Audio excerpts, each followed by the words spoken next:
familiar. Hello brothers, the model we are looking at today is Chery's Fengyun T10, which is a mid-range luxury model. This is its key. Well, let's take a quick look at the appearance and interior of this car.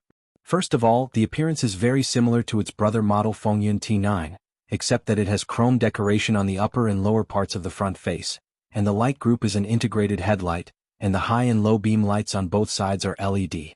After lighting up, its daytime running lights will also have this kind of animation effect. Then the bumper below has 4 radar points. The dimensions of this car with front reversing radar are 4,850 long, 1930 wide, 1712 high, and 2,820 wheelbase. It is positioned as a medium to large SUV. The suspension adopts the front McPherson and rear multi-link suspension structure. From the side, the advantage of this is that it can well protect the privacy of the rear glass, and there is a lifetime under the C-pillar. Warranty logo, it is made of aluminum alloy. Then it is covered with a layer of low wind resistance hub cover, and the tire size is 24550 or 210. The front hood here uses a hydraulic rod design, and you can see that it is equipped with sound insulation cotton on the hood. In terms of power, it uses a 1.5T engine, equipped with a 3-speed DHT hybrid special gearbox, and then equipped with a front dual motor layout and windshield washer fluid. At the rear, a through-type taillight design is also used here, and there will be this kind of animation effect after unlocking. Then you can see 4 radar points on the lower bumper. Now let's take a look at its trunk space. This one is electrically opened and there is also a camera here. This is a 6-seat layout, brothers, a 222 layout, and the rear seats can also be folded down. After folding down, it expands its storage space, and under the baffle is its tripod for tools at any time. On the rear side of the main driver, here is its charging port, and there are fast and slow charging on the rear side of the co-pilot.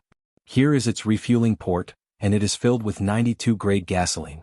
The door handles use this kind of telescopic door handles, and the front 2 doors also have keyless entry. Just press it lightly, and the rearview mirror also has automatic folding when the car is locked, and it has a reminder of the car coming from behind. Now let's go to its interior to see what's going on. As for the interior, you can see that its instrument screen and central control screen adopt a connected screen design, and its car machine chip adopts Qualcomm's Snapdragon 8155 chip. The overall clarity, and the smoothness of use, I think it is okay. Then the gear lever adopts a handheld gear design. Let's take a look at the workmanship. The steering wheel is made of leather on both sides. Some functional buttons are set and there is cruise control on the left. The upper part of the entire door panel is made of this kind of leather material, and there is a wood grain decorative panel in the middle. The bottom is also leather, and its door switch is an electronic switch. Press it. Of course, there is also a mechanical switch at the bottom. The door can be opened by pulling it. Then its front glass adopts this double-layer laminated soundproof glass. The upper part of the entire dashboard is made of this kind of leather material, and there is a small wind line in the middle. The wood grain decorative panel is used. Subscribe to my channel. Subscribe to my channel. The style of its air outlet looks a bit familiar. Then there are 2 places to put mobile phones here. The left one supports 50W wireless fast charging, and there are 2 cup holders in the baffle with cooling function. Close it when not in use. And here is the buttons for controlling the seat heating of the 2 front seats, including the front windshield blowing and the rear windshield blowing, and the switching of its EV mode. The middle one is to adjust its driving mode, and the central armrest box can hold about 8 bottles of Coke. The double-door seat is made of this kind of leather material, and it feels and looks very thick, and the co-pilot also has this boss button. And notice that the middle one can also be seen to have this kind of perforation treatment, including the 2 sides. It uses this kind of suede material which can increase some friction. The 2 front seats are also equipped with ventilation and heating functions. The 2 sun visors in the front row are equipped with makeup mirrors and fill lights. You can see that the mirror is quite large. There is also a handle on the co-pilot. The entire roof adopts a segmented skylight design which is quite large. Then there are sunshades which can prevent sun exposure in summer and provide light in winter. In terms of configuration, there are currently 3 configurations for this car. 6 airbags are standard for the whole series. In addition, active braking, front and rear radar, 360-degree surround view and L2 level assisted driving are also standard for the whole series. So in terms of configuration selection, everyone can choose according to their budget. Now, I adjust the front row to my normal driving posture. As we all know, I am 1.72 meters tall.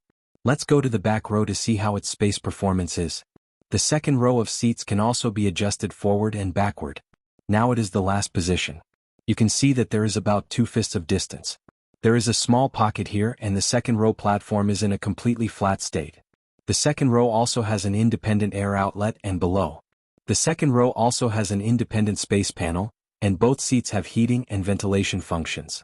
Then there are 2 charging ports below, one Type-C and one USB. The head space of the second row. Take a look. When I sit upright there is still about 3 fingers distance. Now I adjust the second row to a distance of a little more than a fist.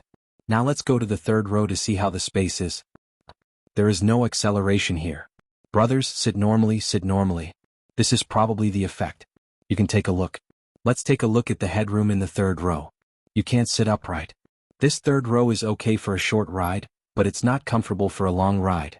There are 3 configurations for the current Fengyun number 10, priced at $189,000, $999,000 and $229,000 respectively. The top configuration is a 4-wheel drive, so what else do you want to see? Like and follow me. See you next time. Subscribe to my channel. Thanks for watching my video.